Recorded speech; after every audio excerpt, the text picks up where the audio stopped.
What is happening, everybody? We are live. It is Friday. Oh my gosh, it's Friday. It's noon. I have so many deadlines. Uh, wel- Welcome to Demo Days, the show where we ask vendors tough questions while they demo their product or service.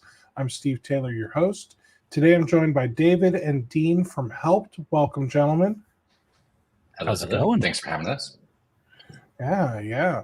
All right. So, Helpt, you guys are an outsourced help desk provider for MSPs. You nailed it. Yeah, absolutely. Great. Main focus is bridging that gap and being the resources that some of the MSPs in this industry need. Where are your resources located? Everybody is in the U.S., all U.S. based and born. Great. So they could all be president of the United States. Yes, I think most are 35, but I think there's a couple that are under 35. I meant because they're natural born citizens. Oh, yes, that part. Absolutely. Oh my goodness. All right. So that's pretty cool. We'll talk about pricing and stuff later on. I will ask you guys that. But if I recall correctly, isn't it on your website, or am I thinking of a different company? No, that's us.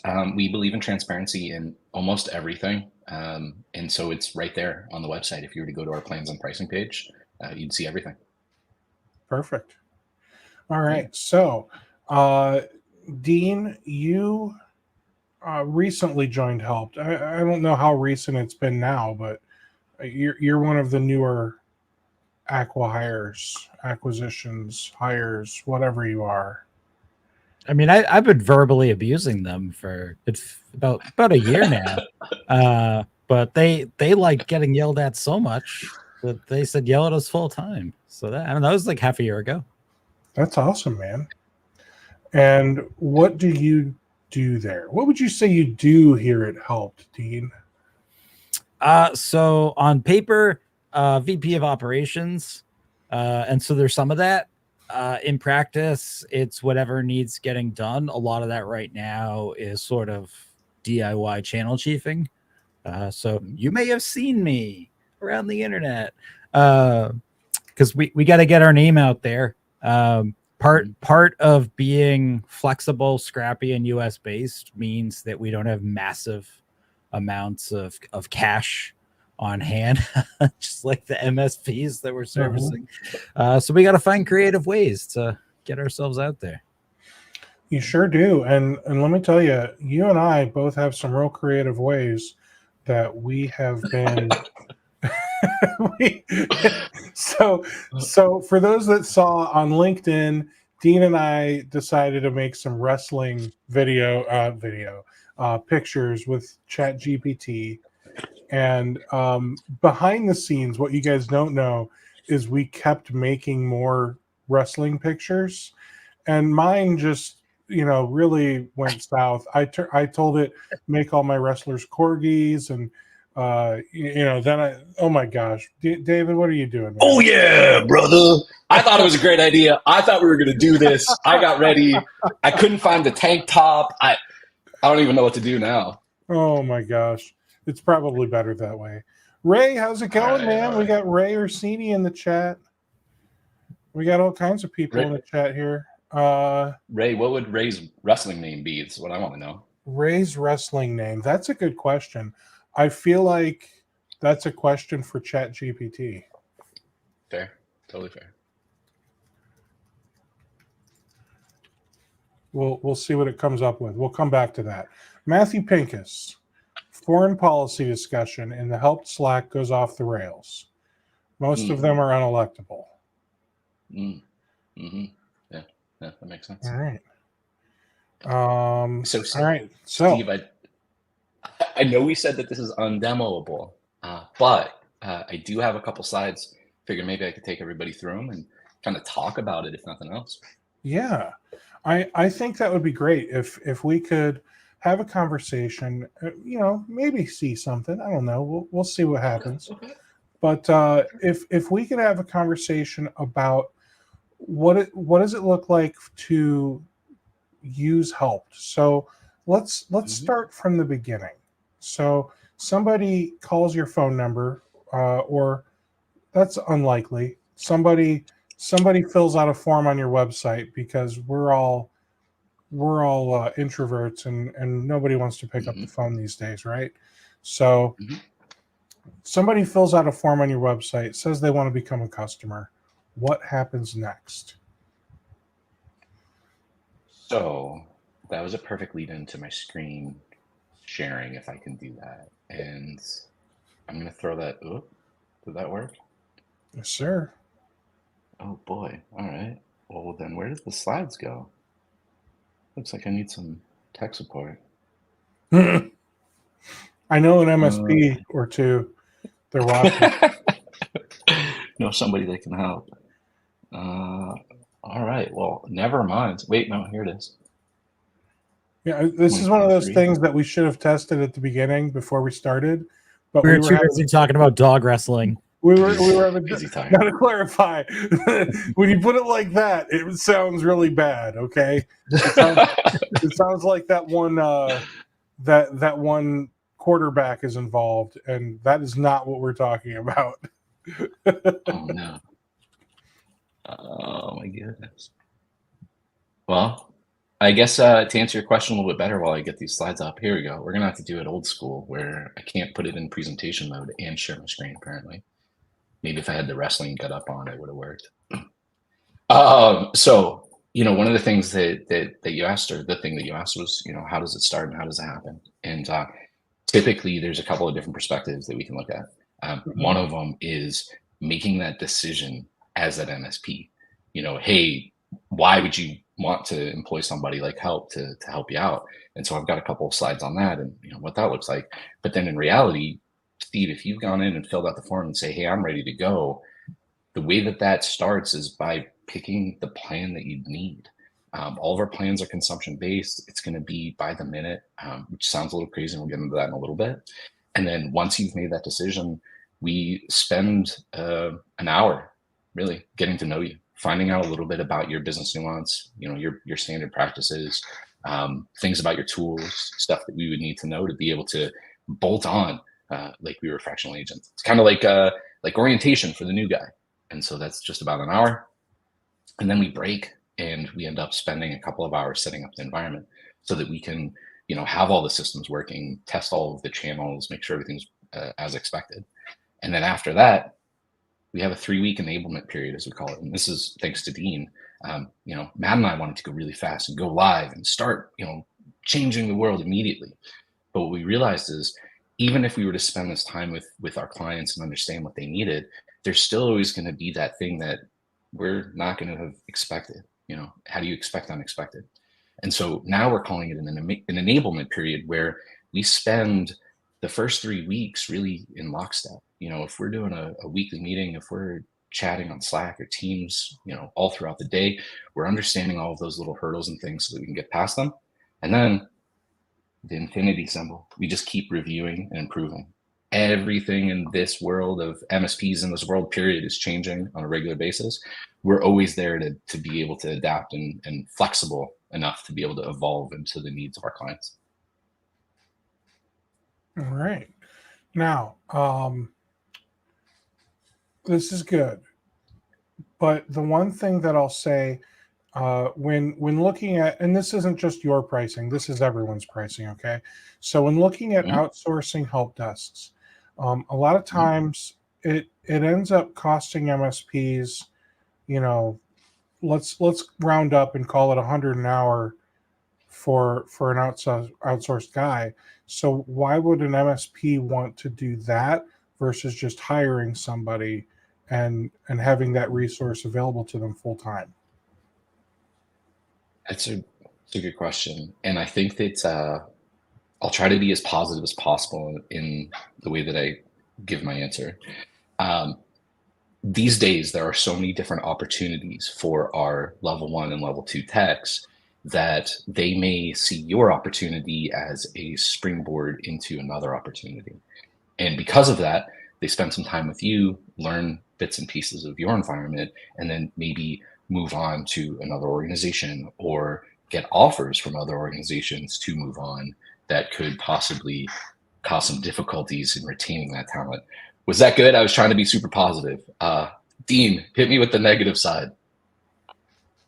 I mean, the biggest thing I see from just my long-term experience with operations and consulting and supporting MSP CEOs is a lot of MSPs just aren't as efficient at hiring people to organically grow their business as they think they are. And so if the need is immediate, then I don't think that's reasonable for most MSPs to say, I'm just going to add a person, because it's going to take them probably 6 months to get that person usable. If the need's longer term, then I agree with Steve. And I don't really think that you should engage with an outsourcing company. If you have the ability and a little bit of a longer term scale to hire the staff and grow that staff to your own internal process, that's a way better decision, because you're going to have a lot more control over the outcome and the dividends from that. But if you have a more immediate need, which is what a lot of our clients do, well, that's the whole point of outsourcing. I need this now. I don't need it a year from now. I need it today, right now, right now, please. And Helpt specifically is very good at helping you right now. Some of our competitors who I also really like, and I would be happy to tell people who they are. I won't do it in front of David. They're also great, and we probably agree with everything I said. They're just not quite as capable of helping you right now. They're good at helping you like 2 months from now. So that's a specific area that we've really fallen into. That they're just MSPs that they need this assistance tomorrow. Got it. So, and how are you able to do that so quickly? Because a lot of times when you sign up with one of these outsourced help desk companies, there's like that whole onboarding. There's all the paperwork we got to fill out. And even though we have everything in IT glue, you still want us to fill out forms and get you all this information on separate forms anyway. And yeah, it can be a big hassle to sign up for an outsourced help desk company. So how are you able to say we're gonna start helping you tomorrow? So David has a positive answer to that. I'll go make a joke answer. If anybody here remembers Mad TV, remember the skit Lowered Expectations, their dating service? It's that. So like, if you think about it, the fundamental thing that a lot of us do wrong with outsourcing, just in general, whether it's help desk or whatever, is we expect the outsourcing provider to do it as well as we would do it. And that's not really realistic, because at that point, as you just said, Steve, they might as well be an employee. And I think if you go into it as an outsourcing provider with this, we're going to do everything you're doing perfectly the way your in-house staff would do it, full stop, no mistakes, no flaws. That takes too long to set up. It's doable, but it takes too long to set up. So instead we come in and we say, we're going to just parcel off a very small part of that we're pretty sure we can do at a level that is going to be similar to what you can do. And we're going to make up for those gaps by just being fantastic with the client experience. We're going to treat your customers so well that they won't really care that we didn't know exactly where to go in IT Glue to find the SOP for that printer, and it took us a little longer. And then we'll work to iterate and get better at that. And that allows us to jump in really quickly and start helping at MSP, because we're able to lead with the most important part, which is the client experience. And the rest of it is kind of lowered expectations until the theme song's in my head. Lowered expectations. Until we sort of learn your systems and processes with you. David, did you want to add to that? Start tomorrow. Oh, am I here? Yep. Okay, perfect. The question about like how we could start tomorrow, there's a handful of answers to that. One of them is that we've got pods of agents that are not at full capacity. And so if you said, hey, I need to add some time, we can do that. When they get towards that full capacity, we end up hiring on more people so that we keep, filling out those pods and, going by mitosis so that we've always got extra. So we could start tomorrow. The other answer, and I'll channel my inner Dean here, is we didn't know enough about what we were doing to know what the integration looks like from a lot of the other outsourced providers. And so when we first started, we thought to ourselves, what's the fastest and easiest way to resolve this issue? And that's what Helpt is. Instead of it being, here's the proven industry, whatever, and this is what everybody's doing, so we have to follow that line, we ended up just saying, all right, well, if I'm an agent and I need to support clients, what are the tools that I need to do that? And what are the documents that I need to do that? And how do I find those really quickly? And I think that all of those things combined gave us a platform that allows our agents to assimilate fast, but still need time to kind of understand and get over some of those hurdles so that we can be exactly like your team. Gotcha. Now, looking at the pricing page on your website, I like that you've got 3 different plans. You've got Helpt Now, Helpt Tech, and Helpt Full. Do you happen to have a slide with this stuff on it? I don't have a slide that talks about that, but I do have a slick that maybe I can pull up. I don't even know that it needs a slide. I can just do that. Oh, yeah, it is. Perfect. So here's like the feature breakdown between your plans. So walk me through this. So Helpt Now is basically an answering service, but it's an answering service by technical people that know what you're talking about when you call and say, hey, I can't log into XYZ application. I need my password reset. They'll actually know how to triage that and assign the right person to it, correct? Exactly. Helpt Now, technical live answer. We're going to use the ITIL methodologies to assign that priority. And if it turns out that it's something that needs an escalation, we'll follow escalation steps. And then, so that's Helpt Now. Helpt Tech. Here's where I'm a little confused. So is Helpt Tech not as, I don't want to say smart, but are they not as capable as Helpt Full? Because Helpt, I guess when I read this, seamless overflow management and ticketing integration, I guess what I'm expecting is for them to be working tickets for me. But then when I come down here and I look at all the gray circles, I'm like, okay, well, wait, maybe they're not working tickets for me. Because I just look at the number of green and gray circles. I don't actually read the titles. and that's probably not the right way to do it. But let's be honest. That's how people with ADD are looking at your website. And that feedback means we're going to make a change today about that. And to answer the question, Helpt Now is phone calls. It's phone calls only.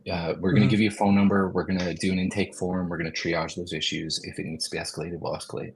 If not, we put it on a conveyor belt with details enough that are going to help your techs really take care of the issue.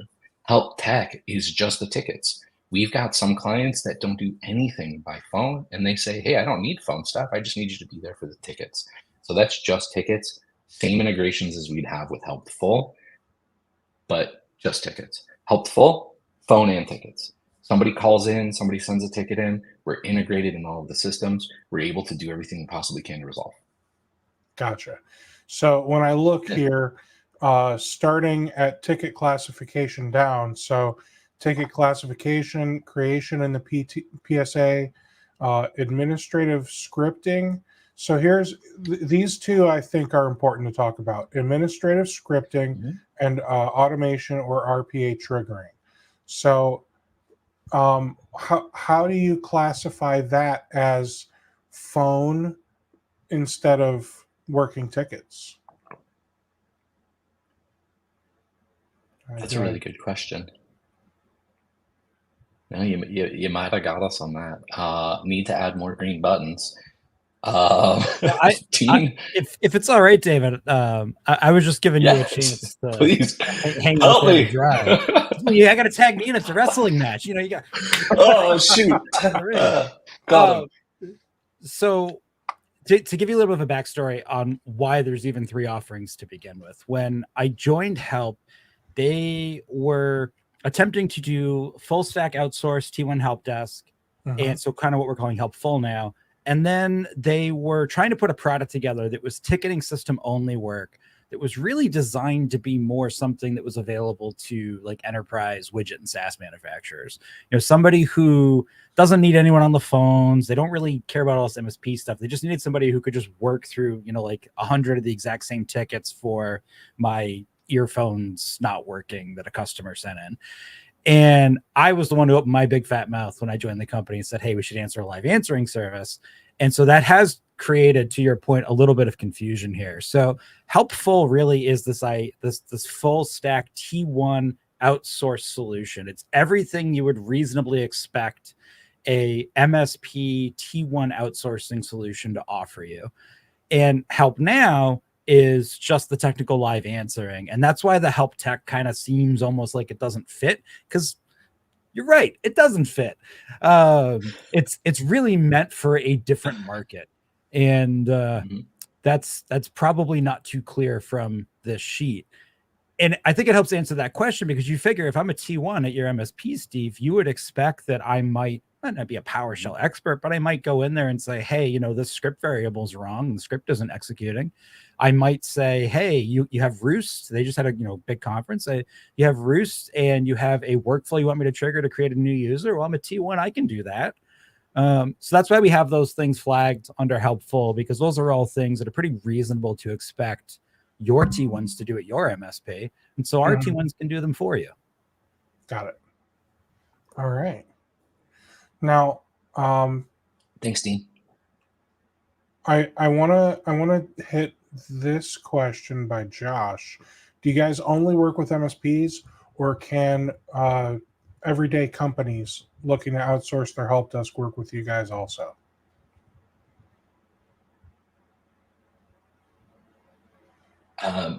So I'd say that 99% of our clients are MSPs. We are channel focused. If there was an opportunity to be the help desk to maybe answer phones and do the password resets and the small stuff for a large enterprise, it might be something that we'd entertain, but right now it's not. So I'd say maybe. Got it. Okay. Fair. So I wanna go back to your pricing page. I'm gonna beat you guys up a little bit more on pricing. We'll take it. So tier 1 outsourced tech support for, if I did my math correctly, $330 an hour. It seems a little high. Are we not charging enough as MSPs? Or is well, first of all, PSA to no MSP watching this is charging enough. This entire industry undervalues itself. So if ignore the rest of the presentation, yes, you should charge more MSPs. And you heard it here first from Steve Taylor. but seriously, now again, I let me do my math again. 1650 divided by 5 is 330. Yeah. So for us to get helped full, we're starting at, I would say, what is that? Half a salary? I guess if you want to look at it that way, we do it per minute. And so because we're T1 and we try to put ourselves in a position where this actually brings on a better conversation. So I think the reason why that's a stumbling block is you're thinking at Steve Taylor's MSP, my employees are going to have full ownership of the entire ticket engagement stem to stern.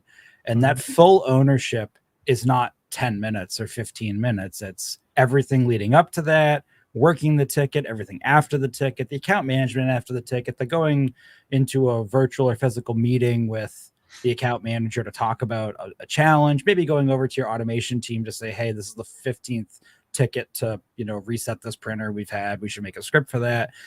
Helpt isn't doing all of those other pieces. And in general, your outsourcing providers typically aren't doing all those other pieces. So on a quick note about that, if you are an MSP and you're watching this and you want your outsourcing vendor to fully own the client relationship, that's probably not a winning value proposition with any outsourcing provider, because at that point, who owns the client? So with that mindset, and given that we realize that our engagement on the average ticket, you've probably already figured out what tickets need to get to us. So we probably don't have a lot of time invested there. And so we're basically logging into the ticket, working the ticket, interacting with your end user, putting in notes, and then that's it. And we may not even be the ones to do the final resolution step on your ticket. That may still be your internal team.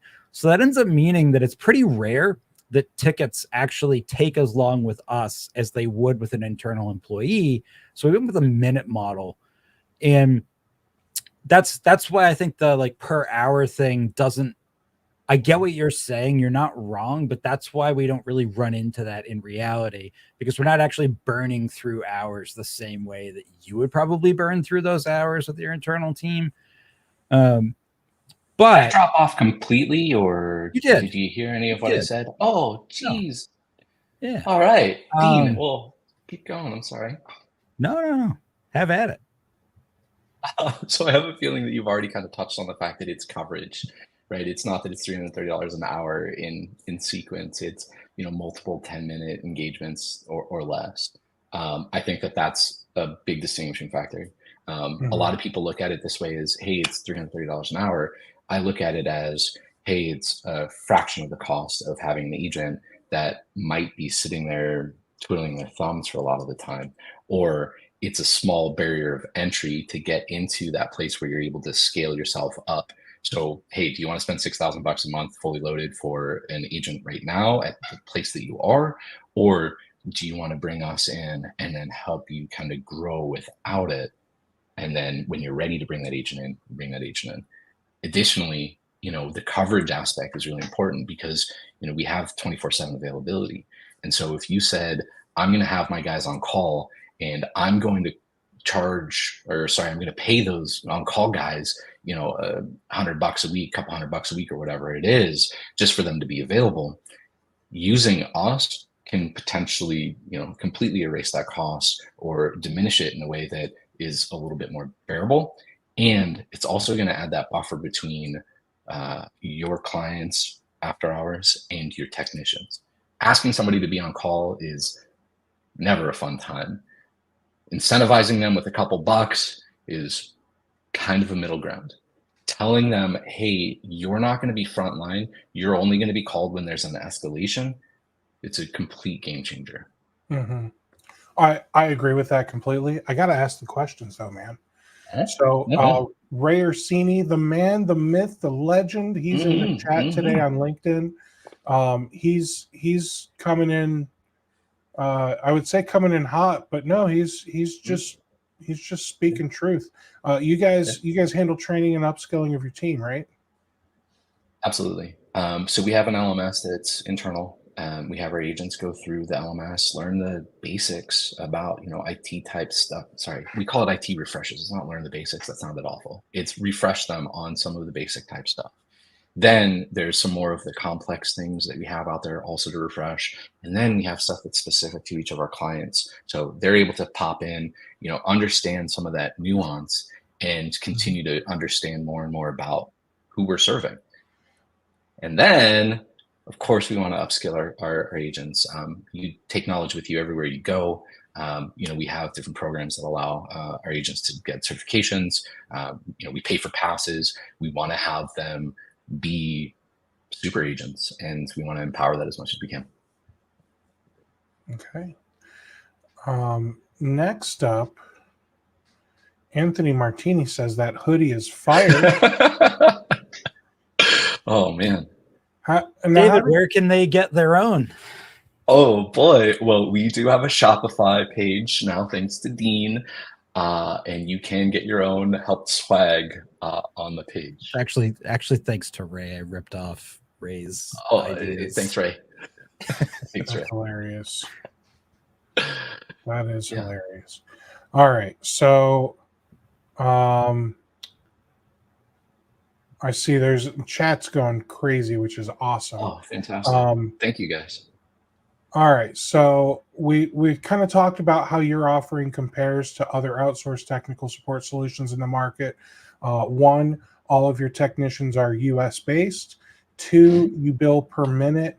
Three, your technicians are more readily available for us as soon as we sign up than others who maybe have a more drawn out onboarding experience. And did I miss any major bullet points? I think the onboarding experience and kind of diving into that is important. You know, there are a lot of the outsourced vendors that'll say, "Hey, we want to open up an API connection, or we want the names and you know device names and all kinds of stuff for anything that we're going to support." And that's where it becomes that tedium.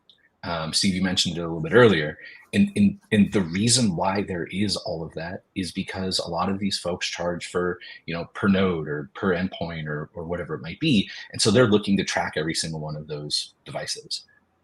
Ultimately, you guys have a well matured organization and don't have every single user on your in your client pool calling in on a regular basis. Why do you want to pay per user or pay per endpoint? And so that's why we did the minute model. That's some reason why we did the minute model. Sorry, I kind of went a little off the rails on that, but the integration is the thing that matters the most here. If we were to sign up to help you out tomorrow, we would ask for logins to your tools. We would ask for shared or named licenses so that we could pop in, we could act as a part of your team. We have Perimeter 81, we've got Keeper, we've got some security measures here in place. We do all of that so that we don't have to say, all right, well, here's this API connection and here's all of the things that I'm going to want to see, over time after however many weeks you can develop this. It's more, hey, this is the status that I'm going to use. This is where you track the time. These are a couple of things that we do slightly different than everybody else, and then we're off to the races. Very good. Very good. Now let's talk about something a little deeper. Let's get in the weeds a little bit. Security and privacy. Yes. I'm not sure if you guys have heard, but cybersecurity is kind of important. There's some really wonderful news happening lately with some pretty major companies getting hacked and breaches and everything else. So what are you doing to ensure the security and privacy of our MSP data as well as our clients' data? David, can I answer that? Oh yeah, absolutely. Yeah, so we're not. No, I'm serious about this. We're not. Because part of having a consumption model like ours, that data isn't leaving your environment. We don't want it to. We're not making you integrate with our ticketing system. We're not forcing you to allow our team to use their remote connection tools with your clients. We're using your tools as you in your system. We're doing common sense best practice thing. We got a constant VPN, IP whitelisting, secure password management. But the idea is it's all your stuff. So we're really as secure as any individual one of our MSPs is. And there's positives and negatives to that. If your internal MSP security stack is relatively low maturity, then ours is relatively low maturity. If yours is relatively high maturity, ours is pretty high maturity. One of the areas specifically we're currently working on trying to find a way to kind of force on our clients. It's one of the things that freaks me out the most is especially as an outsourced provider, a lot of MSPs rely on the fact that they've built a rapport with their clients to kind of stand in the way of a lot of security controls. Like, I know Steve. I know that Steve has a dog. I know that Steve is a musician. So I know when I'm talking to Steve is how a lot of MSPs will think. And that was one of the first things that we decided that helped. That's super spooky because it helped. I don't know Steve. I have no idea if you're actually Steve. You could just say you're Steve. So we've been working to try and at least get some sort of identity verification system put in that you would have to opt out of as an MSP. You would have to say, basically, I'm going to use this, or no, I'm good. But other than that, it really does depend on how secure you are, because that data is staying in your systems. And to further that point, we do actually have a couple clients that are SOC 2 Type 2 that have listed us as subcontractors. They've done the training with us. They've made sure that our practices and policies are appropriate, and they've been able to achieve that certification. Very nice. Now, CMMC is all the rage these days.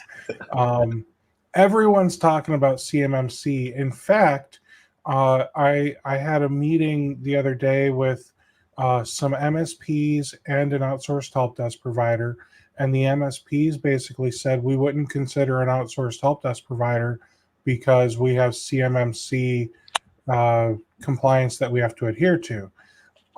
Would you say that if an MSP is doing CMMC, their operational maturity level should be high enough, and hopefully their revenue is high enough that they shouldn't need an outsourced help desk provider?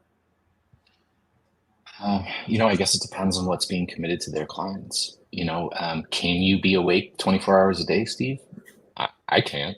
If they're saying to, government contracts or, public resource companies, hey, we're going to be here for you whenever, then yeah, you can be as mature as you want, but you might have a hard time covering the Saturday at 3:00 calls. So kinda, but also maybe not. Okay. And I know that sounds probably like a weird question, but No. yeah, I think one of the things that MSPs need to understand is maybe you shouldn't be doing certain things yet because of your size, right? Like if you're one guy and you don't have employees, you're probably not the right fit to be offering fully outsourced MSP services to government contractors. You probably don't check off enough boxes. So I don't know. I guess when I think of that, I think that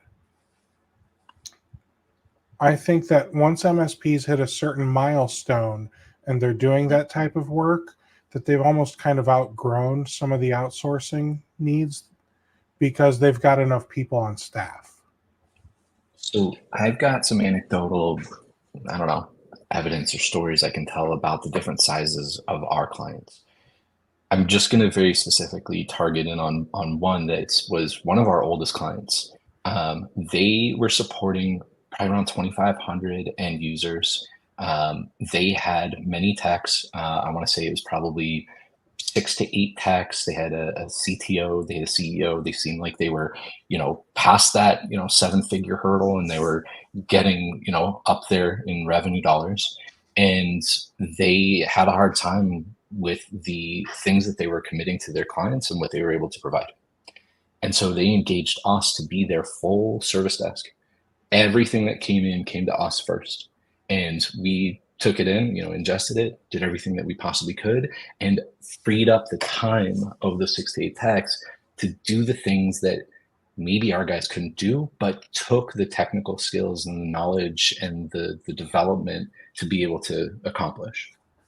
And so that type of interaction, they were an okay size. They were growing fast. They were growing in a good place, but they still needed somebody to kind of tee things up for them so that they could be as efficient as possible. And so we hopped in.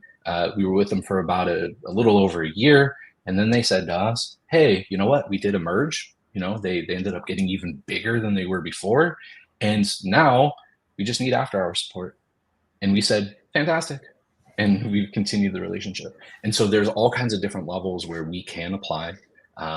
It's not an ICP. I know that's terrible that, I can't say our ICP is $0 to $10 million a year in revenue because that doesn't really work. But there are a bunch of different places where we can fit in. Okay. Steve, Now, could I jump in one other comment on that? Yeah. So if you're watching this and you're thinking about outsourcing, I think it's important to also analyze what's the business problem you're trying to solve for. Because to the point I think that Steve was originally making, like I've talked about before, my old MSP, we got huge and we outsourced, then we got big enough where we brought it in-house, and then we got even bigger where I kind of wish we were outsourcing again. And so at the stages your MSP's at, you're gonna have the same problem, but in different ways. And the same solution may not always be an appropriate solution. I think it's entirely appropriate to have a very tactical or strategic need for outsourcing at one point and then not need it. And then a few years later, need it again. And you're not a bad client or a bad MSP if you outgrow any vendor's product. And you're also not a bad MSP or a bad client if you grow back into needing that product. And I just think that doesn't get said enough. And so anybody who is listening to this, if you're like, I don't know if I really need a solution like this, you might be right. You might not. You might need it later, or you might have needed it previously, and you might need it again. And that's totally okay. And I'm proud of the fact that if we bring on somebody and they grow out of their need to use us and they kind of graduate, like, that's cool. Like that's a really cool thing. And I'm proud of that. And I'm excited for the fact that MSP is now employing more people. They're supporting more families. They're injecting more money directly back into the economy. And they're directly able to do something awesome because maybe a company like us played a small part, even if it was for a few months, in getting them there. That kicks ass. Would you say that we helped them? Yes. Got them. All right, thanks. You guys are worst. You guys are the worst. Yes. Oh man. All right. So I saw some comments in the chat that I do want to bring up quickly though. Let me find them here. They were from Ray. Ray had some good stuff here. Does Helpt advise the MSP on best security practices for working with an outsourced desk like Helpt? Oh, Dean. Yeah. Yes. Yes. Not as much as I would like to. The thing with advice is, and Ray would be the first one to beat me up about this at a show, is he'll be like, Dean, stop being Coach Dean.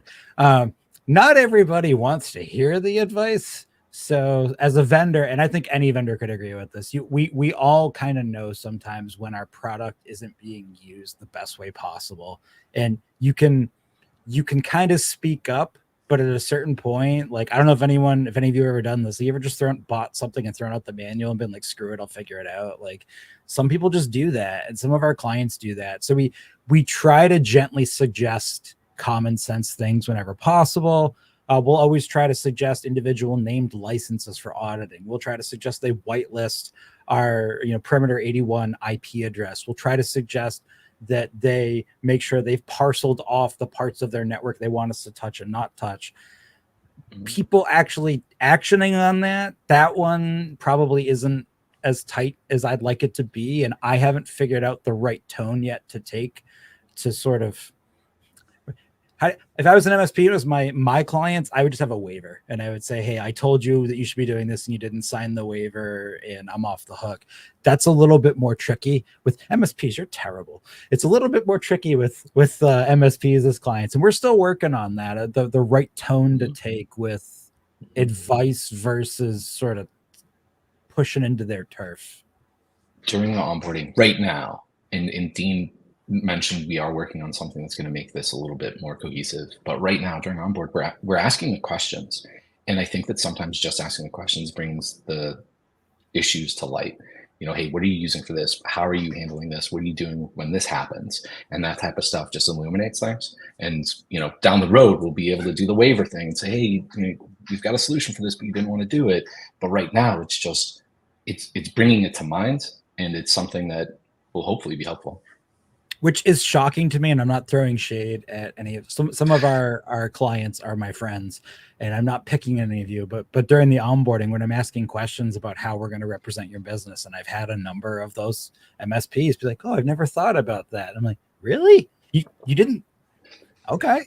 So some of it does happen during the onboarding by us just asking discovery questions, much the same way any MSP would with their client. That client hasn't thought about a certain area of their business being a risk. The MSP asks a question about, for example, like how often does your internet go down and how does that affect, lost wages? And to me, that's obvious, but lots of small business owners would probably be like, I never thought of that.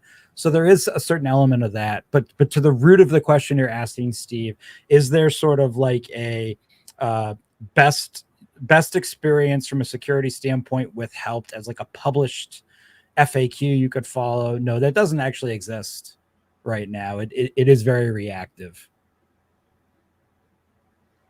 All right. Okay, I have so many more questions, and Ray does. We'll go faster. Ray I promise we'll answer it quicker. Ray said, same question on advising on documentation. So documentation is an interesting one.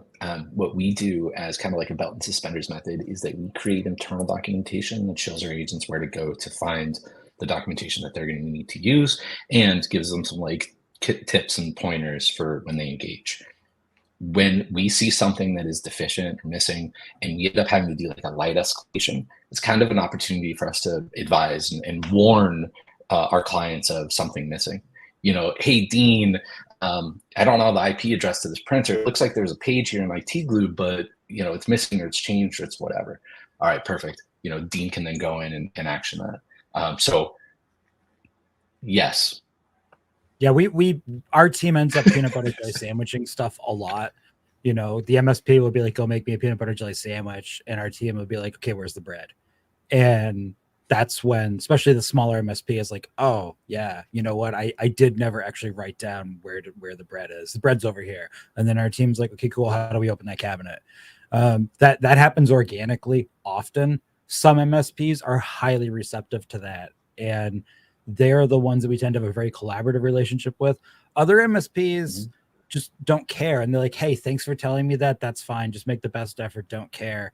And I'm honestly okay with that too, because that's still a form of accountability. That's the MSP just owning that they figure it out. If I come back and there's screwdriver marks me trying to pry open the bread cabinet, whatever. If you fall somewhere in between where you don't care, but you won't own that you don't care, you're probably not a good fit for outsourcing in general yet.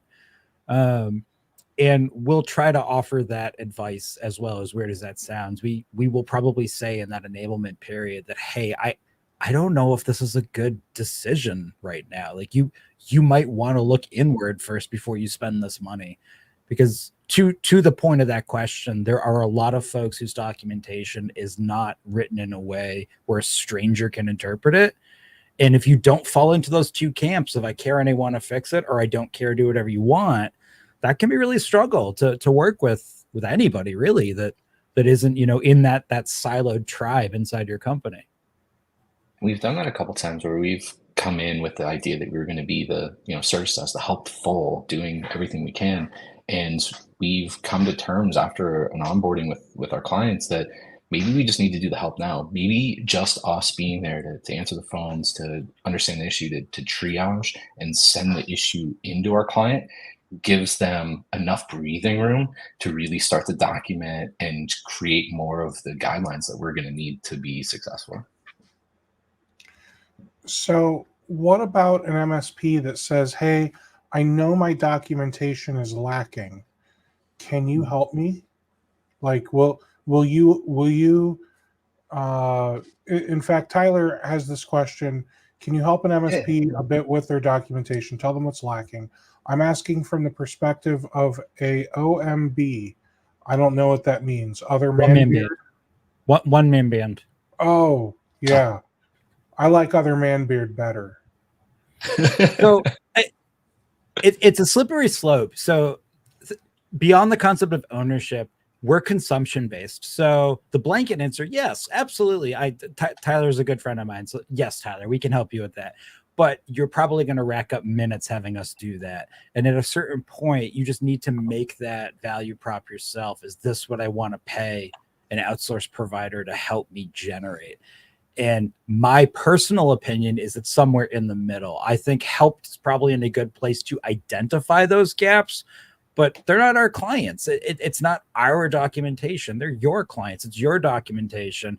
I think the best use is to use us as a canary in the coal mine to identify when things are missing, when they're unclear, when they're not really, the scope of the document isn't as robust as the MSP thought, and to report back actionably, hey, we couldn't do XYZ because ABC was missing, not just simply punting it. But I do think it's probably a better spend if the MSP itself then goes and fleshes out that documentation appropriately. They could pay us to do it. I don't see why we couldn't. I wouldn't pay us to do that, but you could. And if it was an interest, I mean, and Dean, I know you're going to hate me saying this, but we have in the past created, user documentation, manuals, guides, things like that. So don't think about it as a help service. Think about it as, an other arm of the things that we're capable of doing. And, maybe that's something that's worth a discussion for like a project rate or something like that. The $330 an hour that we were talking about before, you don't want us to spend that time doing the documentation. Fair. That's very fair. And I'll actually give an opposing view. I actually think $330 an hour to have somebody go through and make sure your documentation doesn't suck may actually be valuable, from the sense that, let's say maybe you're starting to prepare now for your exit, right? Now we're talking mergers and acquisitions, right? But you're not ready for the merger or acquisition. You're just preparing, and you want to make sure that the business is what is valuable instead of the person, especially if you're a one-man band. If you get hit by a bus, how does anybody else know to take over what you've been doing without proper documentation? So I see value in, hey, let's spend $330 an hour or less, because if you buy 1,000 minutes, then it scales down, right?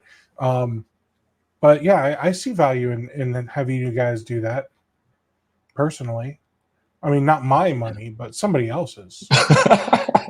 Well, the project rate offer still stands. So if somebody wants us to come in and do that, absolutely something we'd be happy to do. We won't charge you $330 an hour. So Steve, if anybody signs up for that, we'll send you a referral to buy a beer. Sounds good.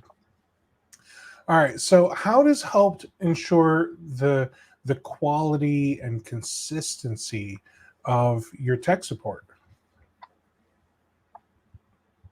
So, all right, I'm going to say something controversial. One of the things that drives me crazy, I talk about the call answering for a minute. One of the things that drives me crazy with a lot of call answering services, because fundamentally that is a very basic service. I think any business owner watching this has the skill set to start a call answering business. It's simple. Almost all of the available options that do that are also US based. It's my first job out of prison. And I know that that's kind of an unfair thing to say for a whole bunch of reasons, so you can cancel me in the comments. But my point is that they throw bodies at a problem rather than throwing process and training and quality at a problem. And so we generally try to sit route. We not hiring the least expensive people, which is part of the reason why our pricing is probably not as competitive as other people's pricing is. This may be a dumb idea, and I may be back here in a year saying we're dumb, we did it wrong, we should have been hiring cheaper people. So I'm saying it here. You can come back and tell me I was wrong a year from now. But that's kind of where we're thinking around that, is we're looking for people that are either getting started in this career or want to change in their career over to this industry and already have that existing skill set of being excellent to other people and thinking critically about how to be more excellent. I can train them how to go, fixing a PIPA address on a printer. I can't train them to have business intelligence when they approach that solution with your client. And so we're trying to hire those people, and we're trusting that by doing that and stacking the deck with people who are going to think, to go back to something at MSP Geekon, Kevin DeCao had said, it's the difference between when somebody says my printer can't print and us just troubleshooting that versus, well, what are you trying to do? Oh, well, it's printing in the wrong shade of blue. Well, I can't fix that. Our help team is going to know how to ask the questions to figure out if you're just printing in the wrong shade of blue, because then they can give you the business intelligence answer, which is, hey, you know what? This is going to take a while to sort out. Let's get you with that on a thumb drive down to a nearby Kinko's so you can get your thing printed and sorted, and that's just out of the way. And then they'll come back internally and escalate that back to the MSP with like, what's going on here? Because that's a client, that's more of a client account management challenge. We're hiring people that see that. And I'm hoping that means that a year from now, when we have thousands and thousands of MSP clients, that'll translate into we're the market dominator for the quality of our T1 support. As I said, I might be wrong. This may be a really dumb plan, but that's how we're trying to solve that right now. So one of the things that Dean said early on in the conversation was that he's been yelling at us for more than a year now at this point. And one of the things that he said to me that really stuck was this idea of having a car and giving people on our team the instructions on how to drive that car. And that became a real big focus for me. And so what we have are, what we call master cards, and it's a knowledge-based article that really gives our agents a split-second view of the things that they're going to need to know, how to find them, where they need to go for documentation, the different tools, all that stuff. And just that, and I know it sounds silly, but just that aligns with the question that you're asking, Steve. It allows us to put a baseline. Hey, track your time this way, use these type of statuses, find the documentation here, X, Y, Z, bam, it's right there. And so pairing that with those people Dean was talking about that we're hiring business critical thinkers and putting those tools in front of them, it means that we've got a recipe for success. That sounded super paradigm shifty, thinking outside the box. Sorry. Synergize paradigms. Recipe for success. I have, and I don't have it handy. It's one of those things I need to have handy, but I had ChatGPT make me a sentence that was just filled with all those buzzwords. And I'm pretty sure I watched, what was that show? I think it was on, maybe it was on Showtime, and it had,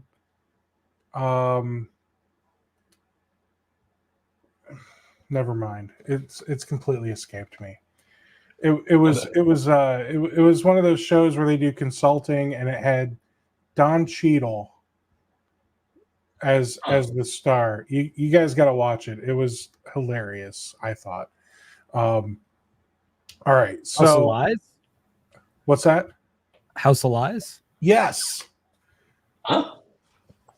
Okay. Yes, that show was, I thought, hilarious.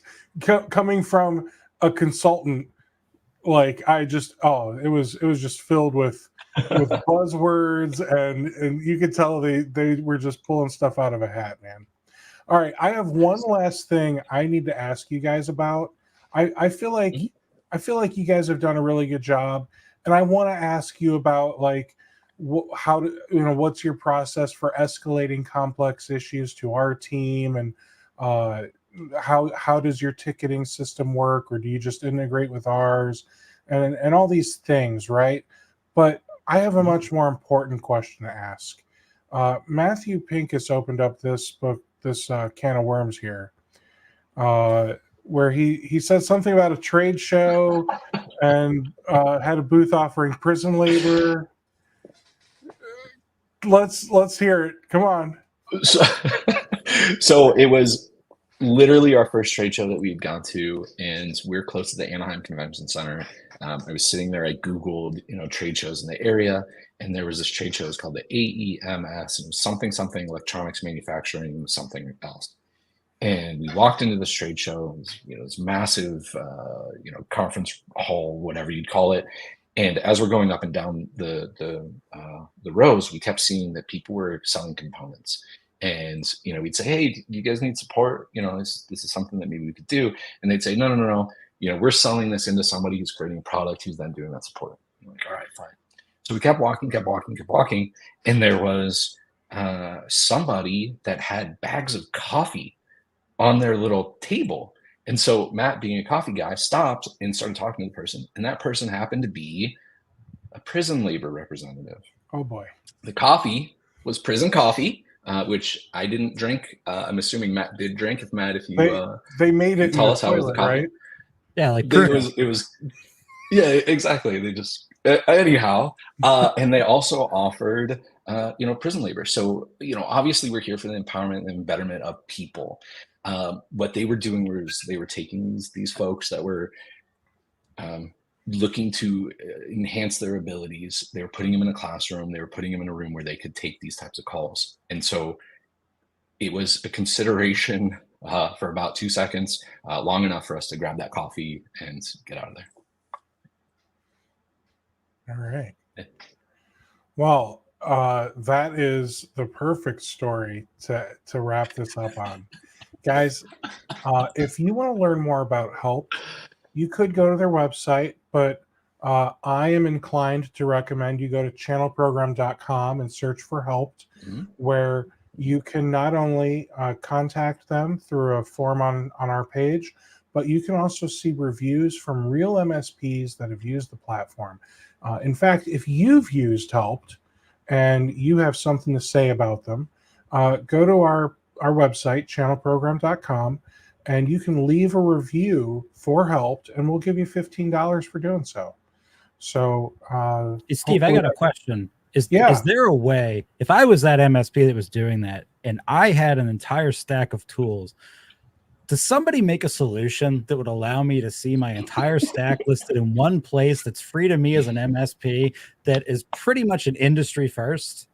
Golly, I'm so glad you asked. I actually wish this was scripted. This is so bad.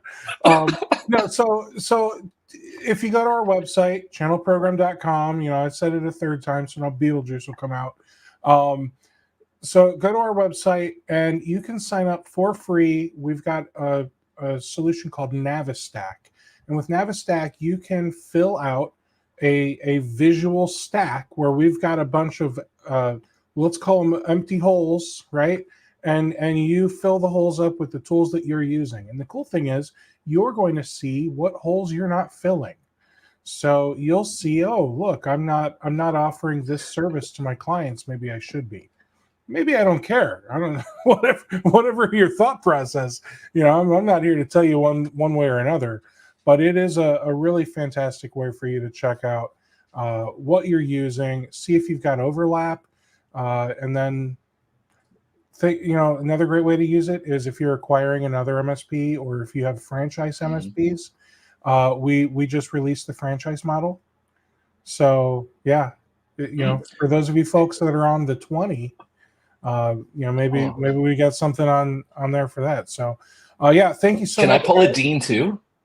Oh, yeah. Steve, I'm going to pull a Dean too. Don't you guys have some sort of show or something that's coming up in a couple of days about M&A and in Costa Mesa? I think that's my backyard. Yeah, Costa Mesa. Where are you from, David? We're in Irvine, so I'll see you there. The 25th. Yeah, it's on. Is it the 25th? Tuesday the 25th. Yeah. It's an all-day event, free to sign up and attend. And there's going to be some really great presentations there about mergers and acquisitions. It's called an M&A growth show. So we want to teach MSPs what it takes to get the best EBIT multiplier so you can sell and make a boatload of money, or maybe you want to get the lowest EBIT multiplier so you can acquire someone else. We'll teach you how to do it both ways, so that way you understand the metrics and the math behind how some of these numbers come about. And we're going to teach you how to make your MSP more attractive to acquirers as well. Gosh, is there anything else you want me to plug? Do you have an event coming up?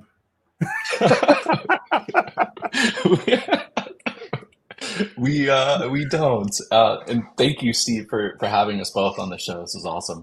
Absolutely. Really appreciate it. What's the next trade show you guys are going to be at? Where can people see you? So we're going to be at the RSPA, which is a retail tech organization, and that's actually in July. So nothing Okay. in June for the rest of June, but July 28th, end of July.